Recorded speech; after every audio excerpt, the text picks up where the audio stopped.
Hello everyone. So welcome to BCOM lecture series. We are in lesson 5. This is the part 2 of this session. So in part 1, we went through, this is a revision on grammar basically. So we are basing grammar and revising the usage when it comes to speaking, writing, and reading as well. So in part 1, we went through simple present tense and present continuous tense. And in this part, we will be going through past, simple past, past continuous, and future tense will and going to forms. And also we'll be doing writing, speaking, and reading comprehension based on the usage of these tenses. Okay, so starting off, we have simple past and past continuous tenses.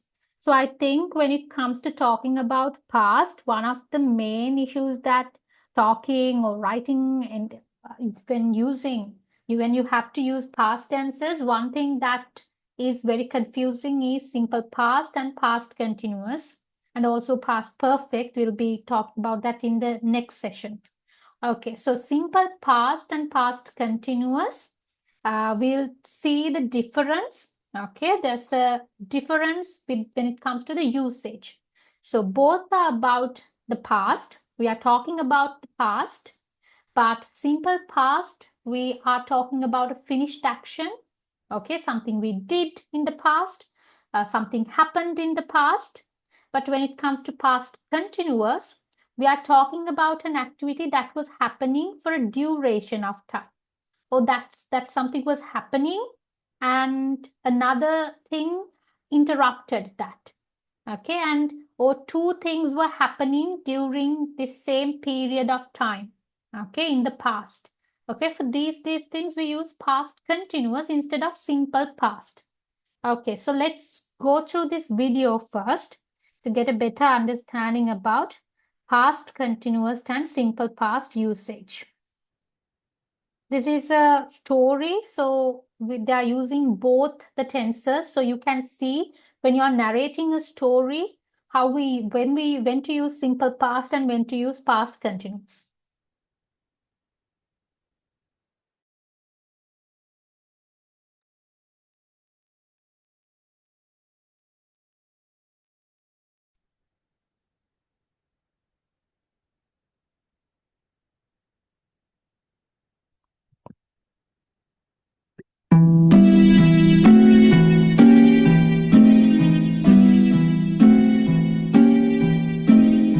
On a cold, dark night, Alyssa was working late at the office. It was already midnight when she finally finished her work. As she was leaving her office, she realized the streets were now empty. She was all alone. While she was walking back home, she heard some footsteps behind her. She turned around to look, but no one was there. So she continued walking, but she could still hear footsteps behind her.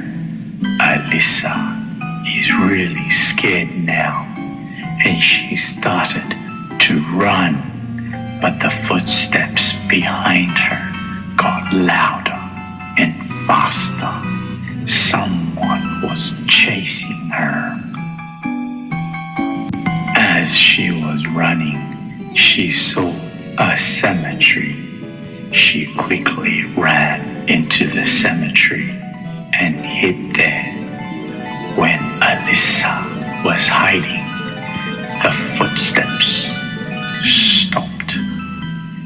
Maybe she lost him. Just then, Alyssa remembered there's a 24-hour convenience store nearby.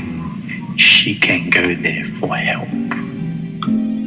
She quickly ran to the store. She went inside and begged the man for help.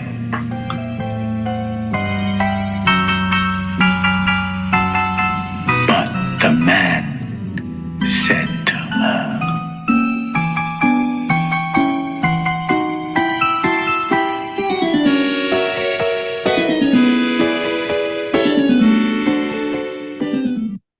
in this video, we'll look at the past continuous.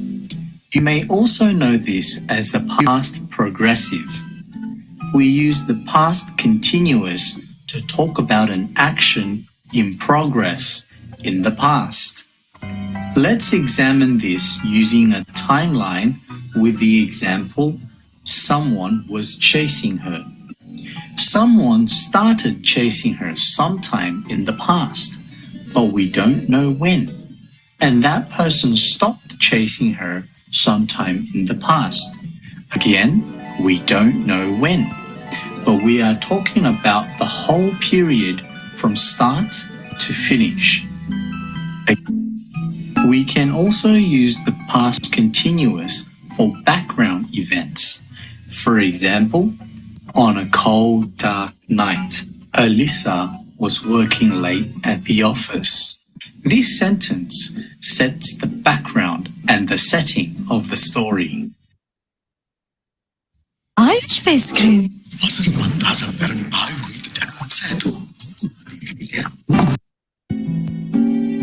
We use the past simple for completed actions or repeated actions. For example, she quickly ran into the cemetery. This action is finished and completed.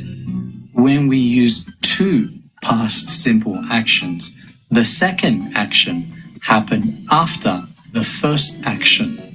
For example, she quickly ran into the cemetery and hid there.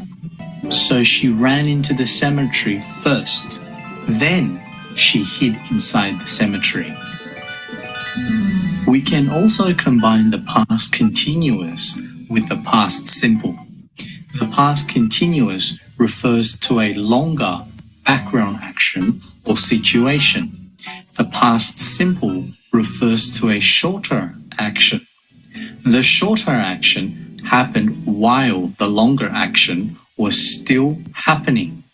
But sometimes these two actions happen at the same time.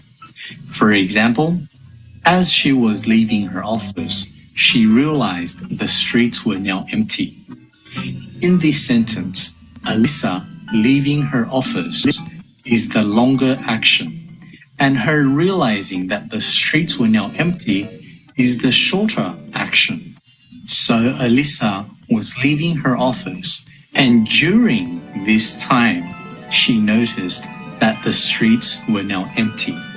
But she didn't stop leaving the office when she noticed this.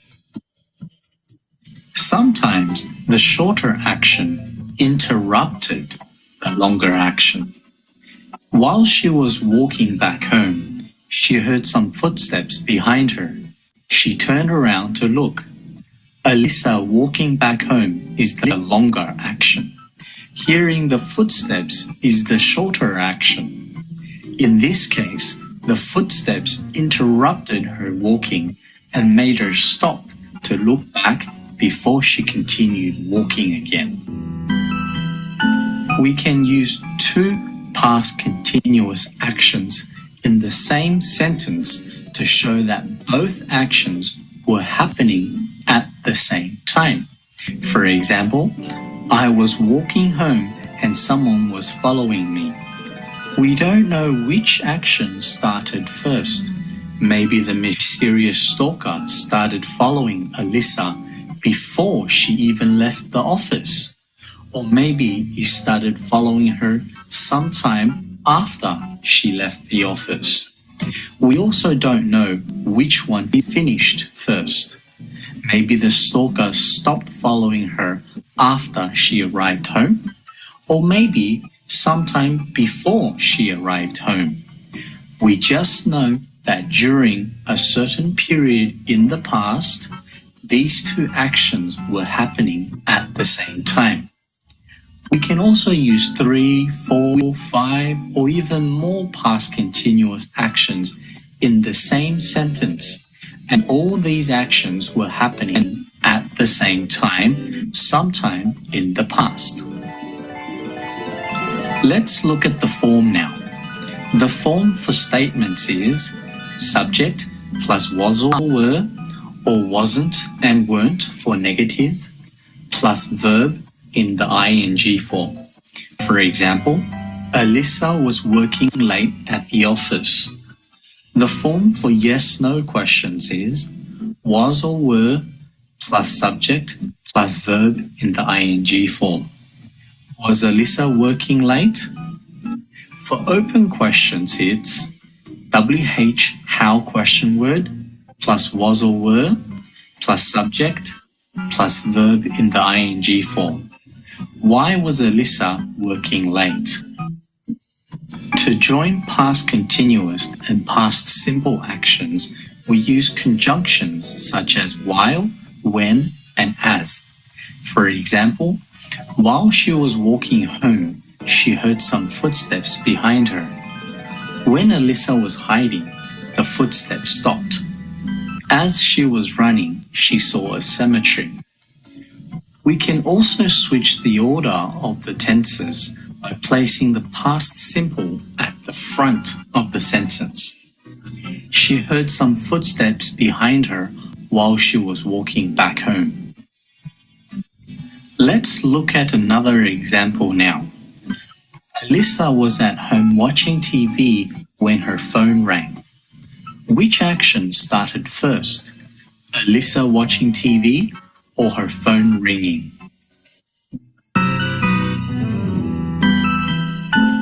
Watching TV started first. Do we know when Alyssa started watching TV or when she stopped? No, we don't. Did the phone call interrupt Alyssa watching TV? Yes, it did. Did she continue watching TV after the phone call? Usually we assume she continued watching TV, but it can also be true that she stopped watching TV after the phone call. It all depends on the situation.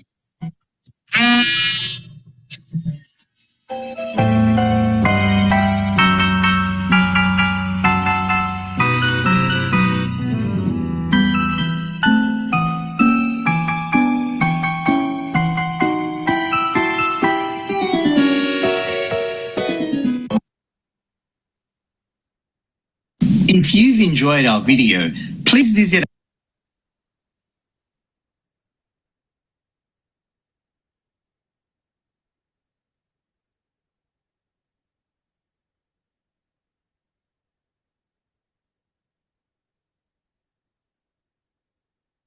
Okay, so now let's practice speaking using these two tenses. So I want you to think about something funny that happened to you or even a funny story. Okay, we are talking about memories, but it also can be a funny story if you can't think of anything funny, sad, or embarrassing that happened to you. Okay, so it can be just a story as well. So what I want you to do is practice telling a story, which is mostly this exercise of memory. So you're talking about something that happened to you in real life. So there's the beginning, the middle of the story, and the ending. How can you describe the things? What happened, and what was it like?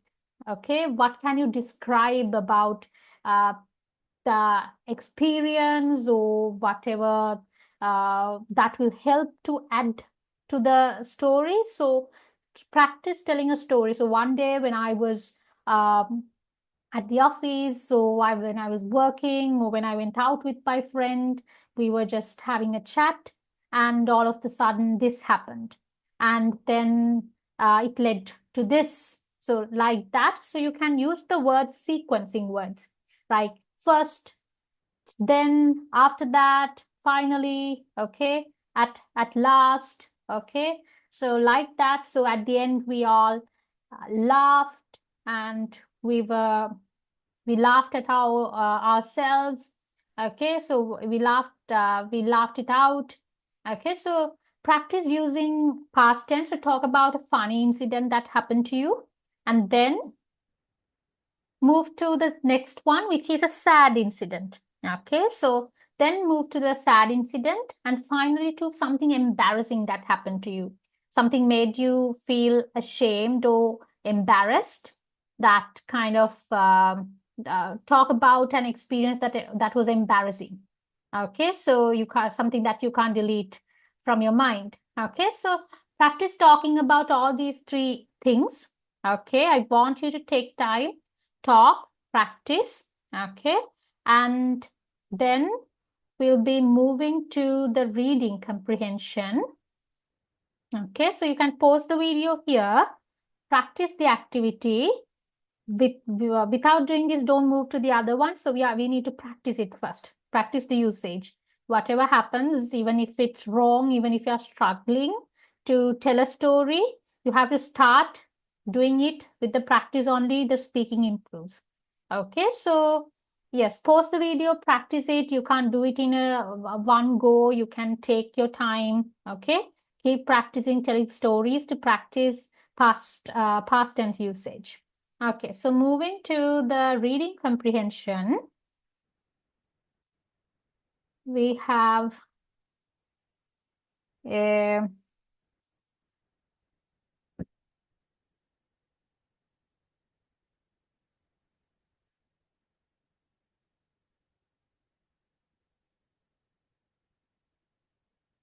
we have a email.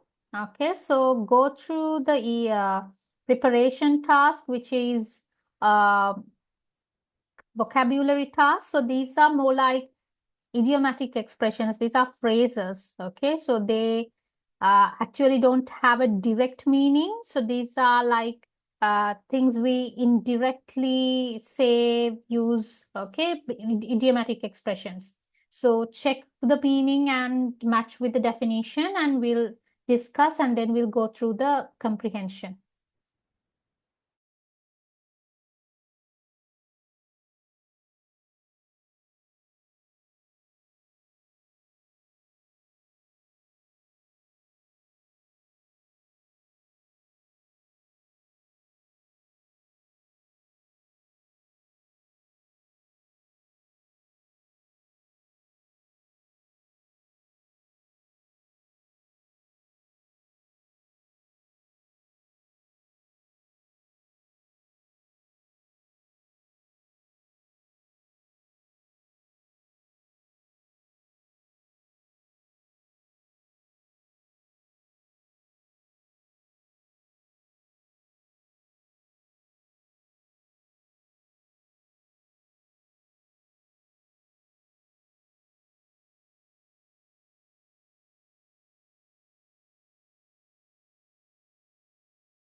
Okay, let's discuss.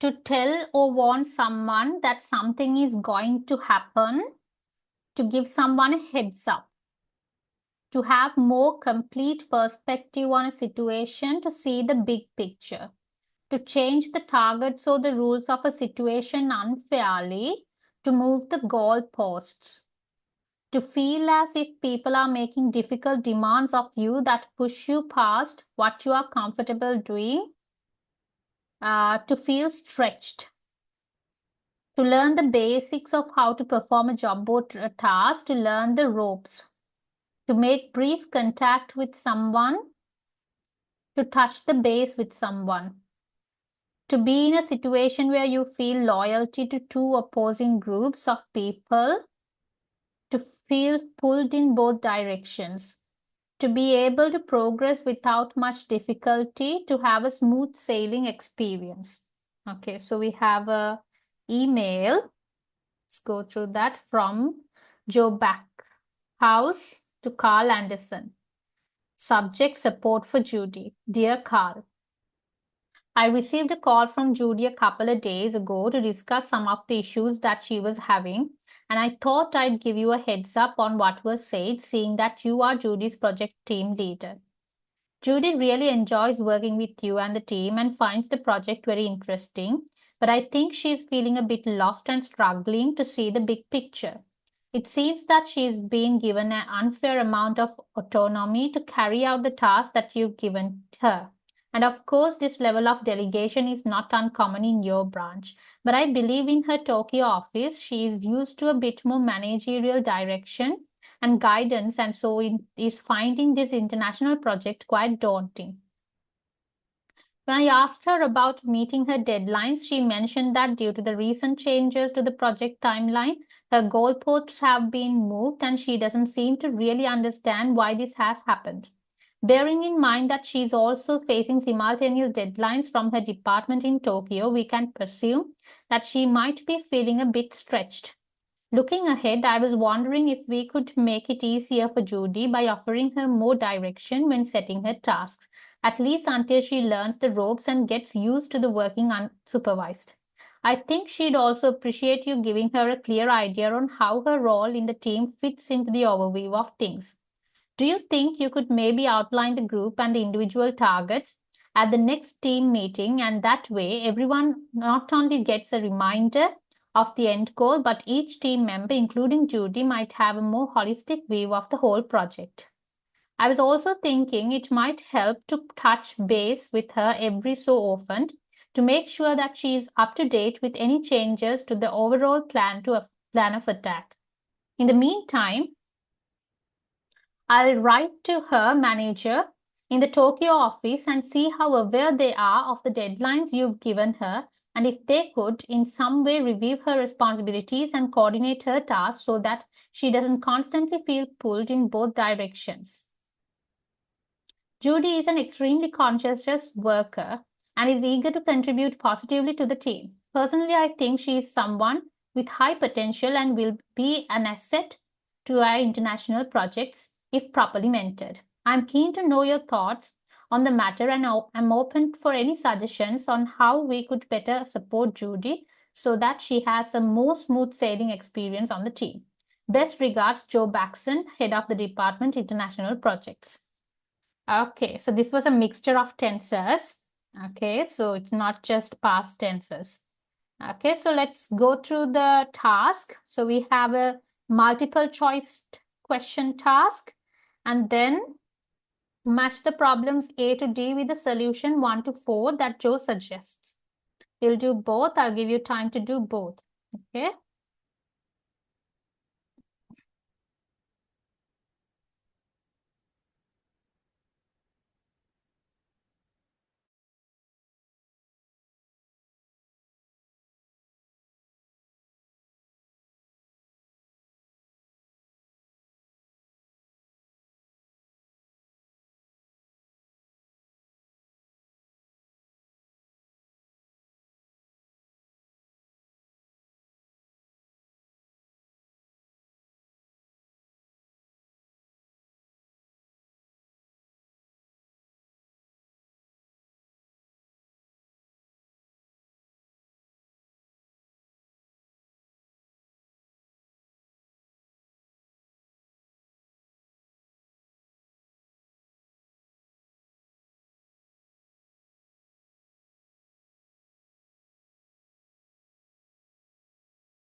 Okay, let's discuss the answers.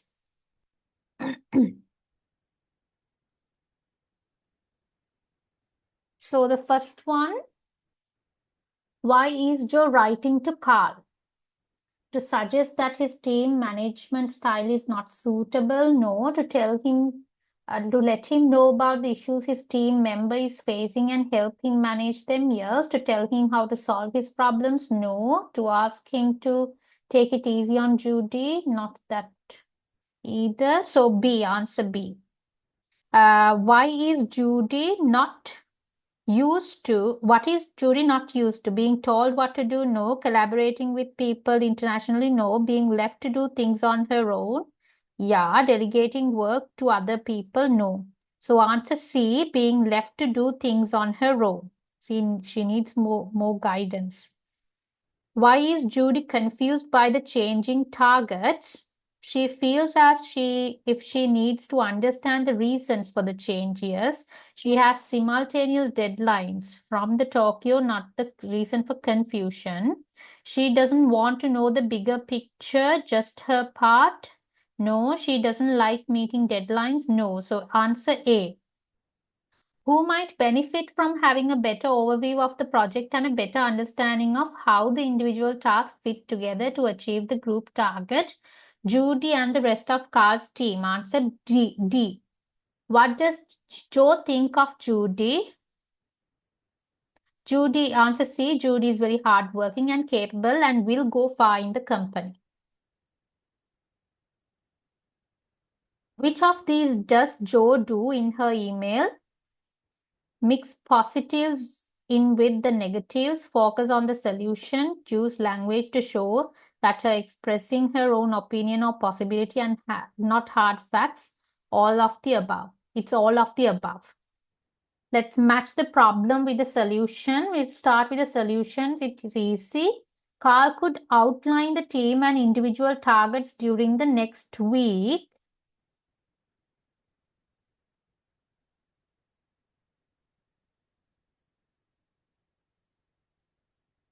So Judy can't see the big picture, so Carl could outline the tasks, the individual targets.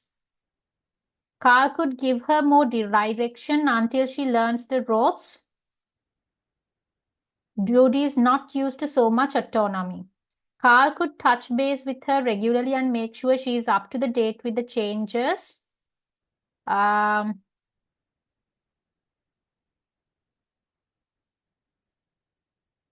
Judy finds the changing targets and deadlines confusing. Joe could write to Judy's Tokyo office to make them aware of her deadlines and coordinate her tasks. Judy is feeling stretched with multiple deadlines. Okay, so those are the answers. So this is a formal email that we went through. It uses multiple tenses, okay, not only past tenses. So we are going to write a formal email now, but using mostly past tenses. Write a formal email to your colleague on the meeting you had yesterday, which he or she was unable to come. So this is a formal email. So when you are writing, you have to use formal language. So in the part 1, we wrote two informal emails. Now this time, you have to change it, and also you have to use formal language and also the starting. So without saying how is it going or something, you can say hope this email finds you well, I'm writing to, okay, to the point, and then what do you want to tell, okay, what happened during the meeting, these are the update, give an update, and then let them know what needs to be done or what action you want them to take. If it's if you need anything, any more, if you need more details, let me know, or we can have a discussion tomorrow about this and that. So something like that, and best regards, and you can sign off. Okay, so I'll give you some time to do the task, and then we'll be moving to the next tense.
Okay, so you can take more time if you want.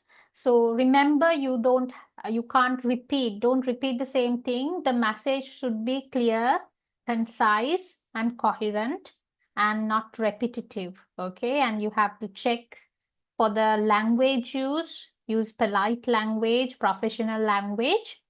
Yes. So moving on to the next section, we have simple future tense. We are going to review the usage of will and going to. So we talk about our future using both these forms. Mostly we use will when it comes to when we give when we want to kind of give a prediction, it will rain. But mostly based on if you see that there are dark clouds, so you can say, the clouds are getting darker. I think it will rain in the evening. Okay, with proof. And when it comes to going to, mostly it's for plans. When we have planned something, I'm going to do this. Next week, I'm going to go abroad. So you have already planned. And also we use will form when we immediately decide to do something. So a phone rings, you can say, I will pick it up. Or someone calls, rings the bell, you can say, I will check. Okay, so immediately decide. Okay, these kind of things, there are differences with the usage. So let's review that and then practice.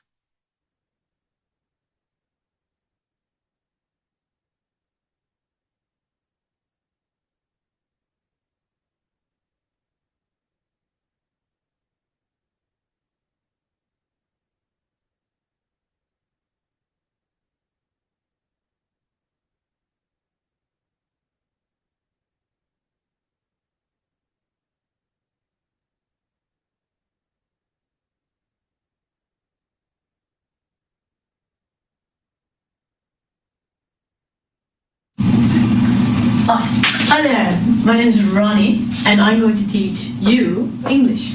Today we're going to talk about something that everyone loves to talk about right now, the future. Right now, the way the world is, the future is not looking too bright, is it? Never mind all that, it doesn't matter, it'll come about, I'm sure.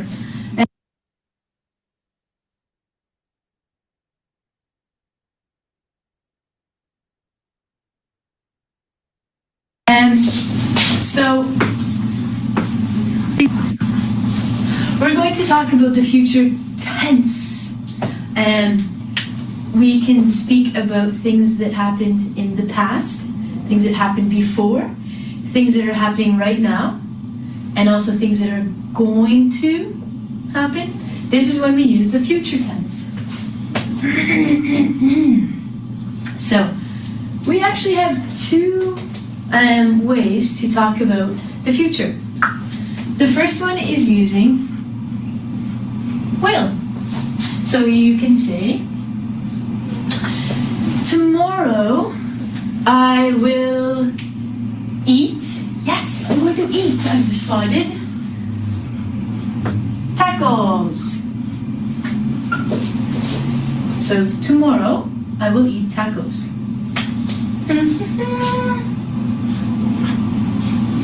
Maybe you want to talk about your friend. Maybe tomorrow your friend is not going to eat tacos. Your friend is going to eat pasta. In that case, we can use she for a girl, or we can use he for a man. Always remember, she is for girl, he is for boy. She will eat. Imagine conducting every part of your research only on one platform. Meet Boreum.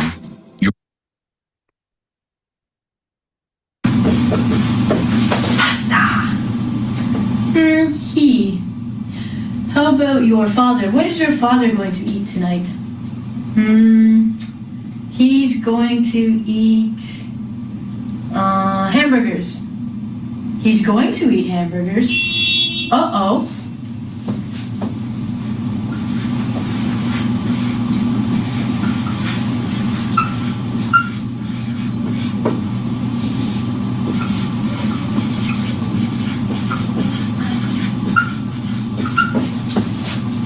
So I've just told you that in the future tense we can use will. I will eat tacos. And then I said she will eat pasta. And then I said he is going to eat hamburgers. Wow, are you confused? Don't worry. If you look in a grammar book, it will tell you different things. I've read many grammar books. They're all really exciting too. And every grammar book tells a different tale. Some people say that will is stronger than going to. But in a different grammar book, it says that going to is stronger than will. So who's right?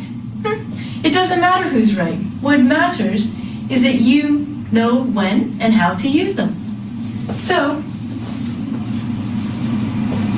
when we use will with he, she, I, we, and they, we do not need to change anything. These all stay the same. I will, she will, he will.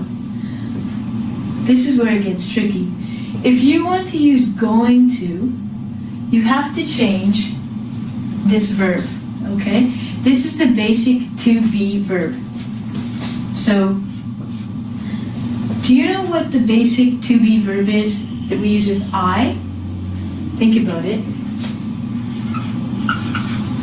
I am, okay? So, we're going to use going to.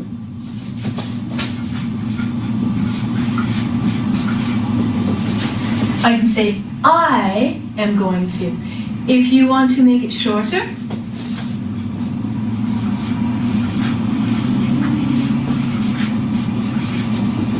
you can say, I'm going to.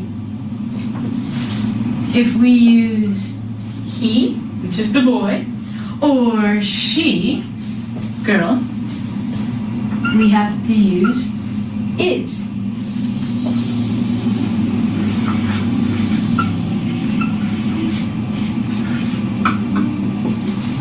Okay, so now the way to make this one shorter or more natural, does anyone know? We simply say he's or she's going to. Welcome to the Brain Dump Challenge. Today's contestants will race to capture as many thoughts as possible before they disappear forever.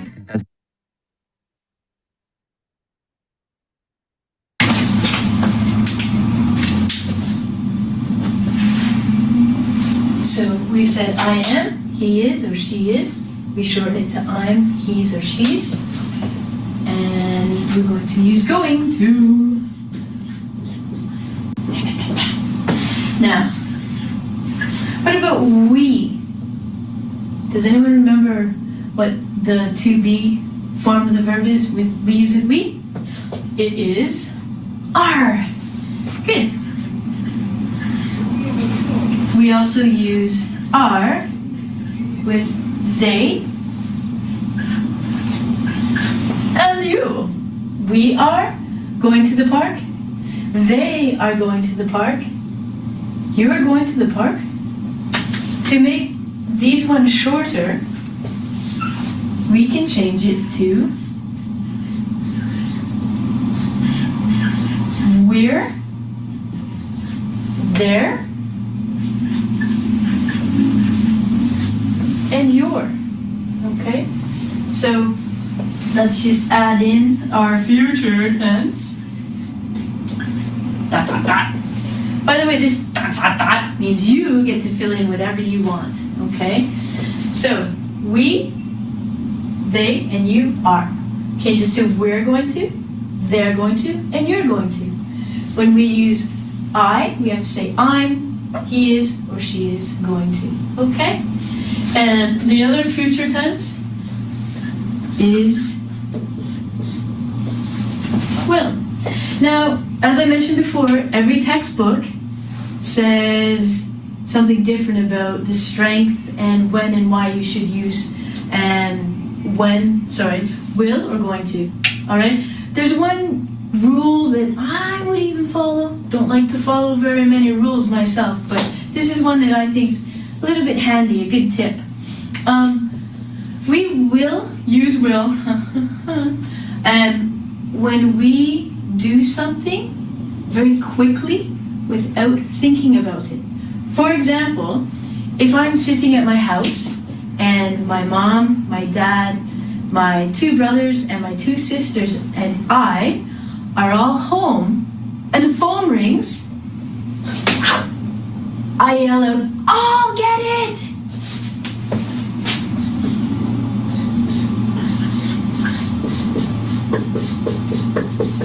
Okay?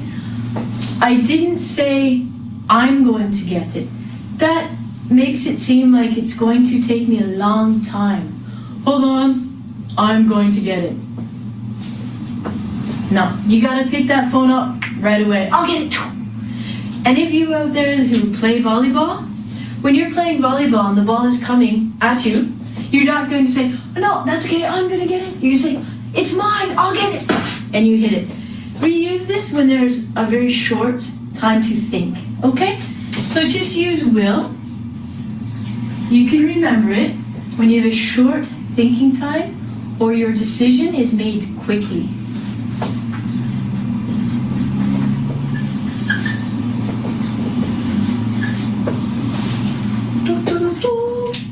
So, what are you going to do tonight?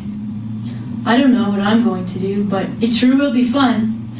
If you want to check out your knowledge of going to and will, please check out the website at www.ingvid.com. Till then, I'll see you later. Bye!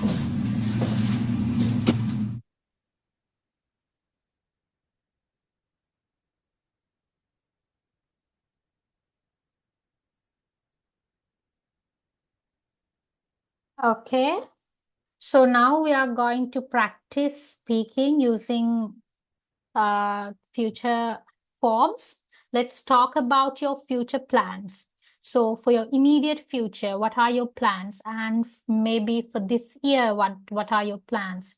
Okay, or maybe in 5 years' time, within 5 years, what do you want to achieve? Okay, talk about these things. Okay, so use future tense. So for plans, we mostly use going to form. And I hope you can even, so I hope to do this, I'm planning to do this, you can use those expressions as well. Okay, so take some time to talk about your future plans. Practice. Okay, so practice the tense usage and then we can go to the next part. And pause the video here and practice. And we'll be going to the next task in a while.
Okay, now we have another reading comprehension.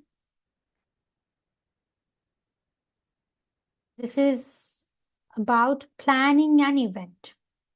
Okay, let's go through this.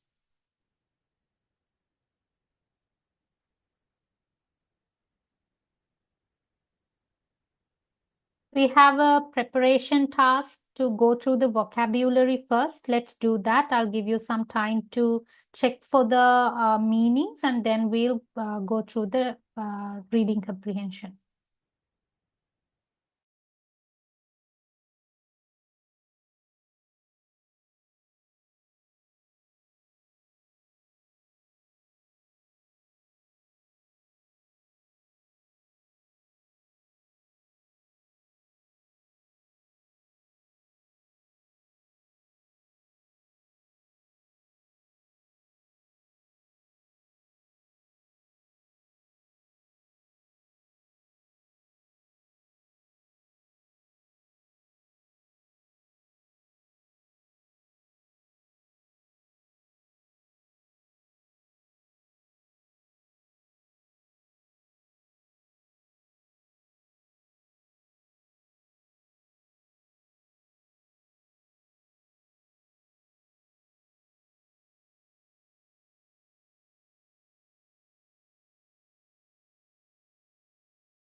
Okay, let's discuss. So, arranging the furniture and decorations in a room for an event, room setup. To continue with a plan without changing it, to stick to something. To be thinking of choosing someone for a job, to have someone in mind. The people making and serving the food for an event, catering. A message to tell people about something, an event, an announcement, to do something that someone else was doing, to take over something, a list of people coming to the events, a guest list, a master of ceremonies, the person who presents and introduces speakers onto the stage is an MC. Okay, now let's go through the comprehension. These are text messages we have. Planning an event. All right. So I've divided up the task among the three of us planning this. This is Mike planning this event like this. Jen, make guest list, schedule social media announcements, arrange room setup, organize musicians. Ed, book catering, sent out invitations, design posters, book speakers. Mike, reserve room, design invitations, write and publish blog post, get MC. But please don't feel like we need to stick to this. If you prefer to do something else, feel free to say so. Jen, yeah, I was thinking, as you are the project leader, Mike, maybe it's best for you to make the guest list. I've got experience in graphic design, so I'm happy to design the invitations. Ed, Jen, do you mind designing the posters too? I'm not very good at designing. Jen, sure, it'll be fun. If I take the poster design off you, Ed, do you think you can organize the musicians? Absolutely. I know some really good musicians that do events like this one, and also know a really good MC. Do you want me to take over getting the MC too? Mike, Ed, I actually already have an MC in mind, so I think I'll handle that. I'd appreciate it if you could write and publish the blog post and about the event, though. That's not a problem. I quite enjoy online marketing tasks. Jen, if that's the case, Ed, do you want to schedule the social media announcements too? I can do that. If someone books the speakers, I'll book the speakers. And since I'm making the guest list, I should send out the invitations too. Jen, are you still okay with arranging the room setup? Yes, let me do the room reservation as well. Good idea, that would work nicely. Okay. Match the task A to L to the person that will do that. Okay, then we have, are the sentences true or false? Let's do both. I will give you some time and then we can discuss.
Okay, let's check the answers. So for Mike, E, F, G, L, Jen, A, C, D, J, Ed, B, H, I, K. First one true, second one false, third one true, then false, false, false. Okay, so those are the answers. So finally, we have another email writing task. Write an email to your team stating about the next month project and plans. Okay, so you have to talk about the plans for the next month, and this is a formal email, so you have to use formal language. You are writing to the whole team, so we are starting with something like, "Hi team, hope this email finds you well. I'm writing to discuss or to let you know about the next month projects and plans." Um, and then you go ahead and talk about the things in detail, and then you can um, end put an end note stating that if you have any questions regarding the project or any of the plans for the next month, you can please feel free to have a discussion or let me know if you yes, so something like that, and then best regards, and sign off with your title. Okay, so I'll give you some time to write the email, and then yes, that this will be our final activity for this session.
Okay, so hope you did the task. So remember formal language, and you have to organize the email, clarity, it has to be clear, the message should be clear, it should not be repeated, and do not make the email too lengthier. Okay, emails are supposed to be short and but have to have all the needed details. Okay, so yes, and so that is it for this part. This is part 2 for lesson 5. We are coming up with another part to walk you through present perfect and past perfect tenses, the two tenses. And yes, so we are doing a grammar based revision to in lesson 5 that will be helpful for overall your exams. So we overall went through so far we went through present simple, present continuous, past simple, past continuous, and future. We let going 2 forms, and we did practice the usage with speaking, writing, and reading as well. So yes, so I'll see you in the next session then.